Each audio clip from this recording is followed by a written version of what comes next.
Christine Delmas, pardon, moi je ne te vois pas d'ici, tu es à contre-jour, excuse-moi Christine.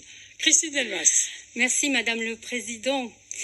Pas que des bonnes nouvelles sur ce budget supplémentaire. En ce qui nous concerne, mes chers collègues, ce budget supplémentaire qui vient de nous être présenté enregistre de façon habituelle les résultats de l'exercice 2019, les reports, ainsi que divers ajustements budgétaires, tant en fonctionnement qu'en investissement. Il ne nous a naturellement pas échappé, en ajustement d'investissement, l'annulation d'études à hauteur de 400 000 €, marquant ainsi le retrait du projet Musicpol. Un projet culturel à fort enjeu, tant à l'échelle du territoire du bassin d'Arcachon qu'à celle de la ville de La Teste, étant un élément structurant de son entrée de ville. Un projet d'équipement communautaire qui avait du sens, en s'inscrivant dans la politique de mutualisation engagée au niveau des conservatoires de musique des communes du bassin sud. Pour mémoire, il comprenait un Musicpol, un nouveau conservatoire de musique et d'art dramatique, un parking souterrain de 180 places, un parvis commun et des aménagements intégrant la rue Victor Hugo et des accès doux. Un projet cofinancé pour moitié Cobas, ville de La Teste, pour un coût global TTC de 20 millions d'euros. Sachant par ailleurs que les collectivités, par le biais du FCTVA, récupèrent la TVA sur ces investissements. Un projet voté à l'unanimité par le Conseil communautaire en 2018, délibération 1844 du 6 avril 2018, et notamment par l'exécutif actuel et donc par Monsieur le maire de La Teste.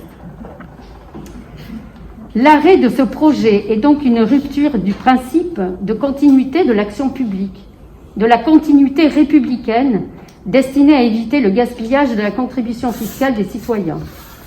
Nous entendons la volonté politique nouvelle issue de la démocratie, mais pas au détriment de la bonne gestion des deniers publics et du respect de la parole donnée, parole publique, ici la voix de la Cobas.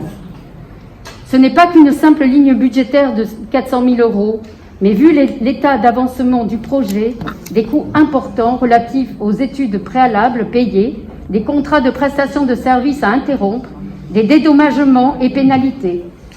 Il y a eu 4 candidats de retenue pour concourir à indemniser, entre autres. Quel est le coût complet de l'abandon du projet in fine payé par le contribuable? Un projet qui sera relancé, personne n'en doute, et dont les études seront payées 2 fois. Cette décision choquante sur le plan de l'éthique de la politique territoriale par cette volte-face sur un vote unanime donne une très mauvaise image de l'action publique des collectivités. Nous avions pour la plupart de notre groupe voté le budget primitif, mais nous nous abstiendrons sur le vote du budget supplémentaire du budget principal. Merci Christine. Patrick Dalvé veut intervenir. Bien sûr, merci Madame la Présidente. Écoutez, vous avez raison, Madame Delmas, de soulever ça, entièrement raison, sauf que c'est une surprise pour personne. Je l'avais annoncé en son temps, l'arrêt de ce projet, parce que d'abord par prudence, et puis parce que c'est un projet irresponsable à 20 millions d'euros pour les collectivités.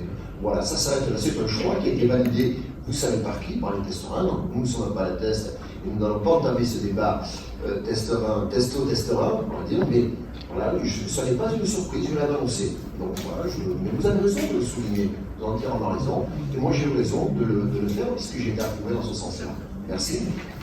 Alors, ici, Christine, au niveau de la Cobas, oui, il y avait une délibération en 2018. Nous avons donné la maîtrise d'ouvrage délégué à la ville de La Teste. La ville de La Teste arrête le projet. J'imagine qu'il va y avoir une délibération au niveau de la ville de La Teste. Il y a déjà le jury est reconvoqué pendant quelques jours dans lequel je fais partie. Donc, nous avons eu donné cette maîtrise d'ouvrage délégué. Cette opération est annulée par la Teste. La sincérité budgétaire me conduit à supprimer ces 400 000 €. Moi, en tant que président de la Cobas, je ne me positionne pas du tout sur l'opération, l'intérêt ou pas. Je constate simplement que la maîtrise d'ouvrage déléguée, elle n'existe plus, elle va être mis fin à cette opération. Donc, c'est vraiment toute, je dirais, transparence et surtout justesse, j'allais dire, de nos comptes qu'il faut enlever ces 400 000. Il n'y a aucune raison de les garder. Mais je comprends la remarque, évidemment. Pas d'autres remarques sur ce budget supplémentaire? Madame la Présidente, pardon, juste une petite remarque, s'il vous plaît. Thierry, Oui, pardon, non. Non, il n'y a pas de souci. Moi, je ne vais pas parler, si vous voulez, au niveau budgétaire de compte. Moi, ce que je vais parler, c'est au niveau de ce bâtiment qui était prévu, de ce Music Pole. De notre côté, pour moi, nous souhaiterions exprimer notre désarroi, je m'excuse, en voyant ce projet ambitieux ne pas aboutir. Comme il a été dit, ce projet a fait l'objet d'une délibération qui a été approuvée à l'unanimité par l'ensemble des élus. Mais à la fois, ce projet était, pour moi, innovant, contemporain et dynamique, à l'image de notre EPCI. Ce lieu de partage et de diversité aurait permis aux écoles de musique de notre agglomération de travailler en totale harmonie. Pour les nouveaux conseillers communautaires qui sont présents au sein de cette assemblée, il est bon de préciser que ce Musicpole, quand même, comprend une scène d'ensemble, un espace MAO, c'est-à-dire musique assistée par ordinateur, des salles de pratique collectives et de répétition. Prévu non loin de l'échangeur Quincarno, en entrée de ville, parfaitement intégré, je dirais, dans l'environnement et associé au conservatoire de musique et d'art dramatique de la commune de la Sept-Bûches, ce Musicpole aurait bénéficié des infrastructures adjacentes, parking, voirie et espaces verts. C'était à la fois une vitrine, je pense, pour la commune de la Sept-Bûches et pour l'agglomération.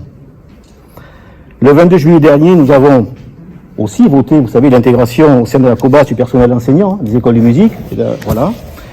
Et je pense que ce Musicpole aurait permis à ses professeurs, élèves et passionnés de musique de s'approprier ce lieu novateur. Donc, vous savez, il y a un philosophe allemand, Kant, qui a dit « La musique est la langue des émotions ». Et pour moi, l'arrêt de ce projet ressemble plus à une partition inachevée. Voilà. Donc nous regrettons profondément cette décision et je ne veux m'associer qu'à la décision qui est prise par notre groupe parce que j'espère qu'à l'avenir, Musicpole va naître au sein de cette comité d'agglomération. Quand, je ne sais pas, mais c'est dommage pour la culture. Voilà, merci. Patrick, tu veux intervenir?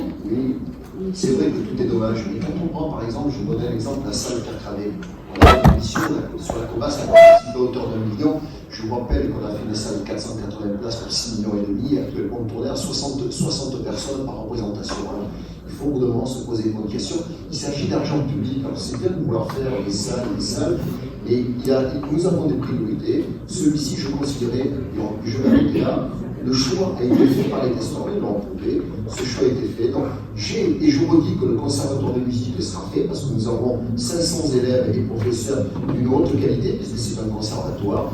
Quant à la salle d'art dramatique, écoute, on s'en passera. Je vous le dis, les séances que nous avons à Saint-Cravé, il y a 60 personnes qui viennent, et ce depuis bien longtemps. Merci. Et on arrêtera là le débat là-dessus.